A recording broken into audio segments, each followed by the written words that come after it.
chers élèves, je vous souhaite un très bon Ramadan.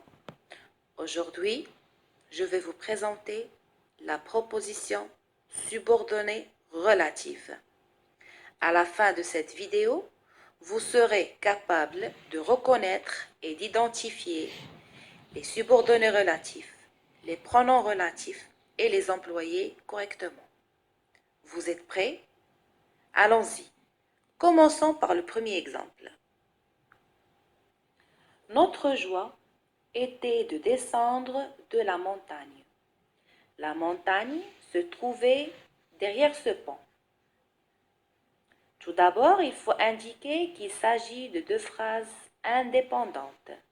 La première phrase est « Notre joie était de descendre de la montagne » et la deuxième phrase « La montagne se trouvait derrière ce pont ».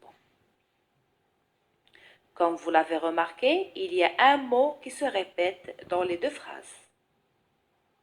Oui, bravo, c'est le mot « la montagne ». Alors, quelle est la nature de ce mot? Oui, c'est un nom ou un groupe nominal. Maintenant, si on veut rattacher et relier ces deux phrases afin d'éviter la répétition et avoir une seule phrase, que doit-on faire? Oui, bravo les enfants. On va remplacer le groupe nominal répété par un pronom. Ça va donner « Notre joie était de descendre de la montagne qui se trouvait derrière ce pont. » Comme vous pouvez l'observer, on a utilisé le pronom « qui » pour relier et éviter la répétition.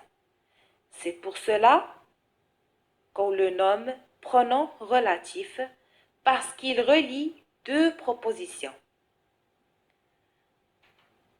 Donc, notez bien qu'il vous faudra distinguer proposition et préposition. Proposition est un groupe de mots dont le noyau est un verbe conjugué. Par contre, préposition est une classe grammaticale tout simplement. Exemple, à, de, avec, par, etc. Allez les enfants, analysons ce petit texte ensemble. Je vais lire, vous suivez. Dans le jardin de la maison où habitait ma grand-mère, s'étalait un lac, ou plutôt un grand étang. Au bout de cet étang, s'élevait un pont dont l'arche était très bombée, ce qui donnait à chaque côté du pont une pente brutale. Notre joie était de descendre de la montagne qui se trouvait derrière ce pont que nous trouvions alors aussi immense que le Washington Bridge. Maintenant, je vais vous poser quelques questions. Que décrit-on dans ce texte? Oui, dans ce texte, on décrit un jardin et un pont. Regardez les mots soulignés dans ce texte. Quelle est leur nature? Oui, ce sont tous des noms, ou plutôt des groupes nominaux. Observez maintenant les mots écrits en gras. Que remplacent-ils? Oui, très bien. Les mots en gras remplacent ces groupes nominaux. Par exemple, où remplace la maison, dont remplace un pont, qui remplace la montagne et que remplace ce pont. Quelle est la nature de ces mots écrits en gras? Oui, ce sont des pronoms. Comment les appelle-t-on? Oui, bravo, on les appelle les pronoms relatifs.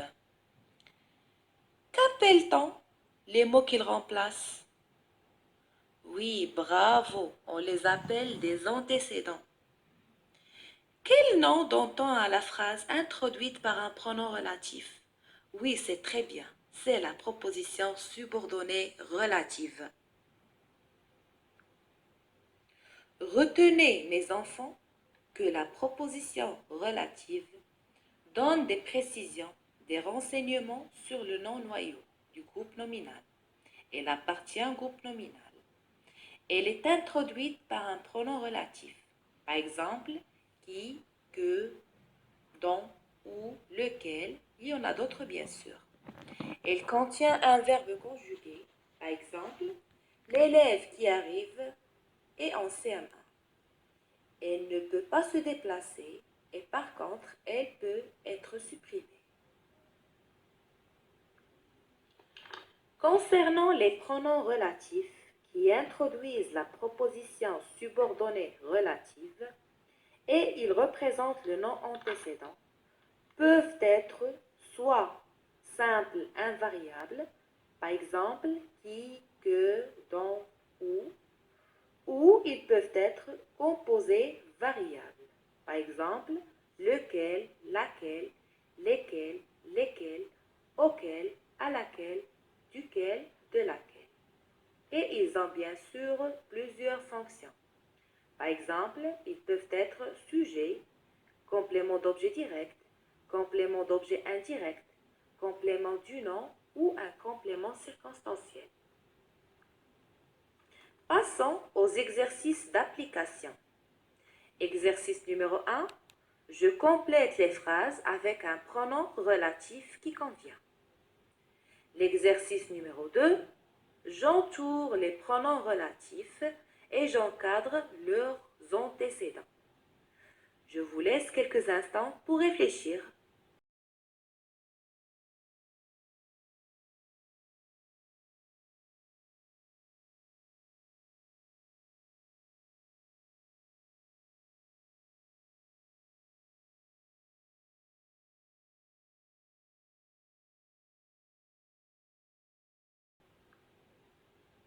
Voici les réponses.